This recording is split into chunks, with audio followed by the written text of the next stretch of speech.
Last season, Cole Palmer shocked the world of FPL by scoring 244 points, becoming the top scoring player of the season despite starting at a price of 5 million. Welcome to FPL Mate, my name is Dan and it's time to find the next Cole Palmer. Every now and again, you find that FPL asset that is just so sweet, it's almost unbelievable. Last season, we had Cole Palmer with his brilliant score. And also, we saw Mahrez many years ago in the 2015-16 season do a very similar thing. He started that season at a price of 5.5 million and scored 240 points. So it does happen. Sometimes you do find these breakthrough guys. And I think each season is a very good idea to try and identify who that next guy is going to be to see if we can jump on them very early. So what we're looking for today, guys, is hopefully a midfielder who is cheap, who has good minutes potential and plays for an attacking team, so they have that potential to score lots of goals and get assists as well. So let's find out who the next Cole Palmer could be. For those of you who like playing draft mode in fantasy, there is a great FPL alternative for you. As we know, FPL draft mode is very limited. There's no customization, no control or social aspect really to that mode. They've just basically neglected it for years. However, Sleeper is a fantasy sports app with millions of players, hundreds of thousands of positive reviews that is finally bringing its expertise to the Premier League. So draft users, you're finally going to be happy. Set up your custom league with your mates or join a public mini league, draft and bid for players. As remember, each player in the Premier League can only be owned by one manager each. Customize the scoring. Want a goalkeeper goal to be worth 10,000 points? That's absolutely fine. Add playoffs to the end of the season for the final prize and banter in your league's personal chat room. It's 100% free to play and a great way to play fantasy sports in a way that has been so popular in the US for decades. So please, guys, check out the link in the description to download Sleeper and start playing today. This is a fantastic way to play fantasy football and I could not recommend it enough. So first of all, just some honourable mentions for you guys. These didn't quite make my final list of 5 who we will be counting down to the #1 next Cole Palmer potential player. But I want to tell you about these players first to keep an eye on. First of all, we've got a couple of Bournemouth attackers. With Solanke signing for Spurs, we've now got Enes Ünal and Semenyo potentially playing in that striker position, which could be very fruitful if they kind of pick up where Solanke left off last season in terms of getting those goals. Both of these players coming at 5.5. Unfortunately, Ünal is a forward, but Semenyo is listed as a midfielder. Could be playing as a striker, particularly at the start of the season, with Ünal not expected to start straight away. João Pedro could be a game-breaking player at 5.5 million, but again, he is a forward. There is still some potential there that he could do something very special this season under a new manager and hopefully getting more guaranteed minutes. Rodrigo Muniz broke through last season, but could he break through even more this season and become that cheap breakthrough player? Again, another forward, but looks pretty good with the fixtures. We've got Harvey Elliott here, possibly playing as a number 10 in the new system of Arne Slot. Could that be good? 5.5 million, very cheap price. Can he finally break through and become a regular starter for Liverpool? If he can do that, he could be insane. Definitely some potential there. Ahmad expected to start the start of the season, maybe with Garnacho and Rashford probably being the main first choice wingers for Manchester United. But can Ahmad get some minutes, maybe stamp his place down?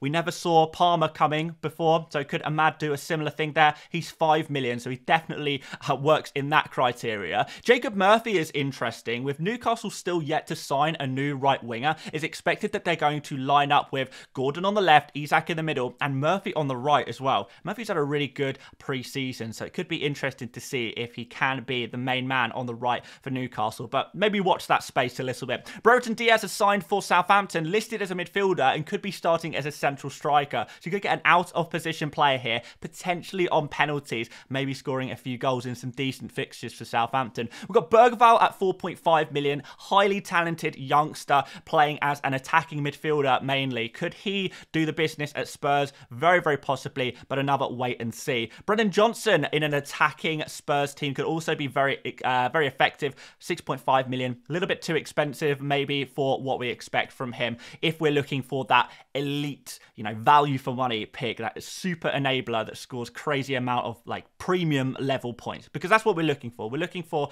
a cheap player who scores the same points as like Haaland and Salah and Saka and well, Palmer this season, I suppose. We've got Rodrigo Gomez of Wolves. He is signed from Portugal and he is looking pretty good. Right winger, did quite well last season. Young, talented guy, decent preseason so far. As with Strand Larsen, who signed from Celta Vigo, I believe, scored around 13 goals last season in La Liga. Could he have a breakthrough season again? Possibly, but these guys are not the main guys. I just wanted to give these a mention as players to keep an eye on as potential Cole Palmer version 2s, or I guess Mahrez version 3, I suppose. But let's go to our main 5. And guys, if you are enjoying this video so far, make sure you do drop a like. Do subscribe if you're new around here. And don't forget to let me know who you think is going to be this season's Cole Palmer. Who is going to have that breakthrough season coming in at a very cheap price tag? Could it be our number 5, Emil Smith-Rowe? Possibly, possibly.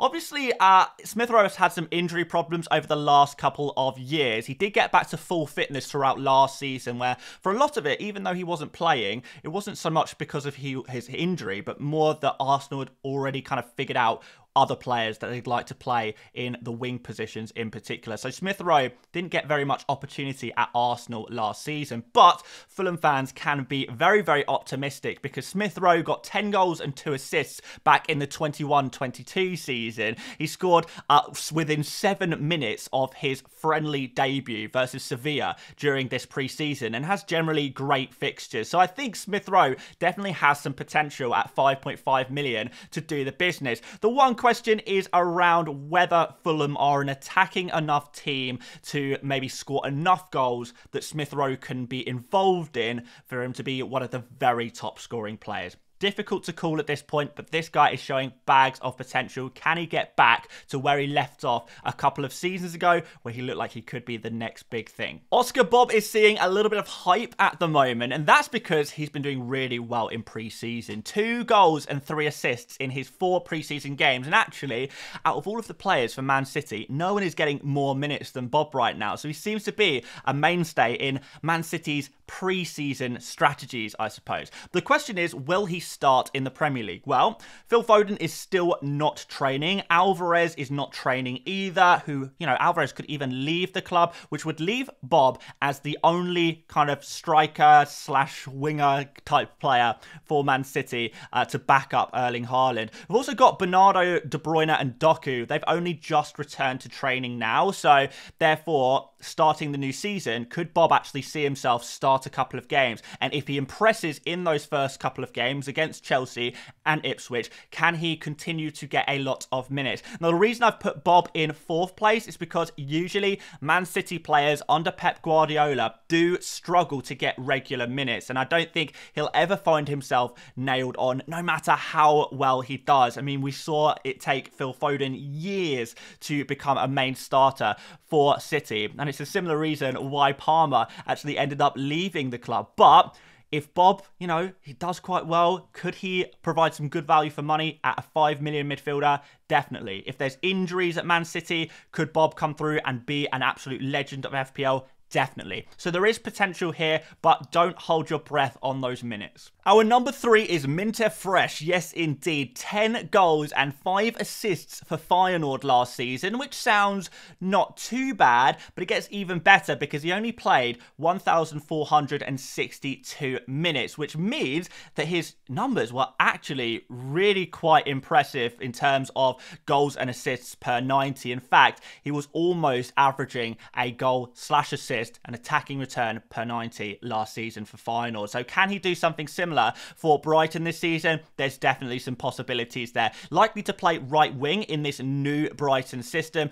Possible set piece taker as well. I did see him take a free kick in pre-season, and he scored and assisted in pre-season as well. So bags of potential here. The fixtures are not too bad. Quite like the look of that Man United and Ipswich home games in 2 and 4. But are you brave enough to go go for this wonder kid already, or do you want to see him a little bit in the Premier League first? Our number 2 pick is Morgan Rogers. We've seen a lot of hype around this player during the FPL world, and for good reason. He really has been the star of Villa's pre-season. 3 goals and 2 assists. He's actually been playing as a forward during pre-season, which could mean that he will partner Watkins up front when the season starts. We've got some good fixtures for Aston Villa in the opening run of games as well. The question is, can he continue his great form from last season, at the end of last season and pre-season, and make his mark in the new season? I think he has a small amount of minutes risk, but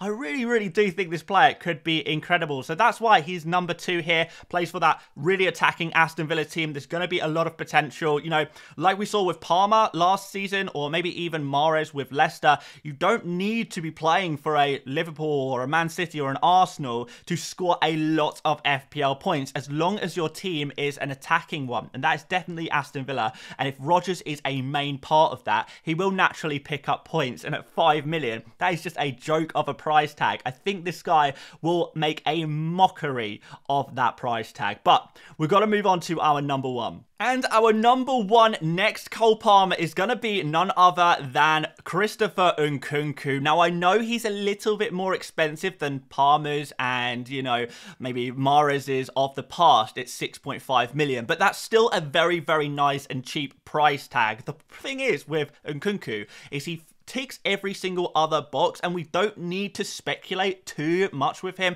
He's already a proven player. Maybe not in the Premier League, so he still is yet to break through in the Premier League, but he can definitely do the business. So he's been the star of Chelsea's pre-season, which maybe hasn't been difficult because Chelsea have struggled a little bit in pre-season. He can play a variety of positions, including at left wing or as a striker, or could find himself in an attacking midfield position as well for Chelsea. So playing in those attacking areas is going to be very nice. He's had very high praise from the manager, and you know, he's actually been fit since the start of May. I know some people worry about his history of injuries and whether he is going to be available for the new season. He's been nailed on during pre-season, playing plenty of minutes. He's had that full pre-season, and going into the new season, he is expected to be a nailed on man, playing, you know, 80+ minutes every single game. That's what we're expecting at this point. So minutes are no longer really a concern for him. If you think he's going to get injured at some point in the future, that's fair enough. But certainly when he is fit, he has been an incredible football player and has a lot to back it up. So,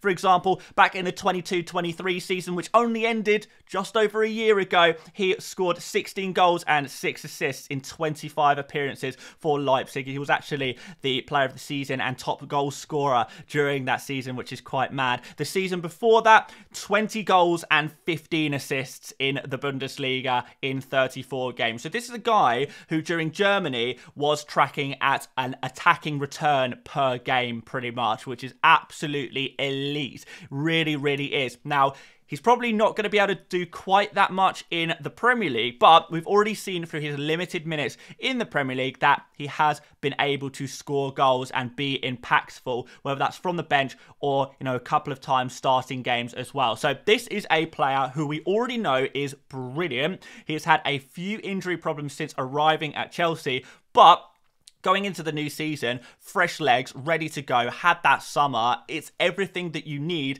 to go on and succeed. So I am backing Nkunku to be a player who could score 200+ points this season, despite that super low price tag of 6.5 million, making him this season's next Cole Palmer for me. But there could be a couple of other players that break through. Let me know what you think. Are there any other players who we mentioned today, or maybe someone who we haven't mentioned at all, who will be that next guy? Who do you think is going to score the most points out of those cheapies? I'll be super curious to hear what you guys have to say. Of course, guys, all of these stats today were provided by Fantasy Football Hub, so massive shout out to them. You can still get 50% off your membership, and you will get your money back if you don't win your mini league if you subscribe to a premium Fantasy Football Hub subscription, and you get loads of data, loads of tools, loads of help to help you out through the season. Thank you so much for watching. Check out Sleeper, check out Hub, like the video, subscribe, and I will see you on the next one. See you later, mates.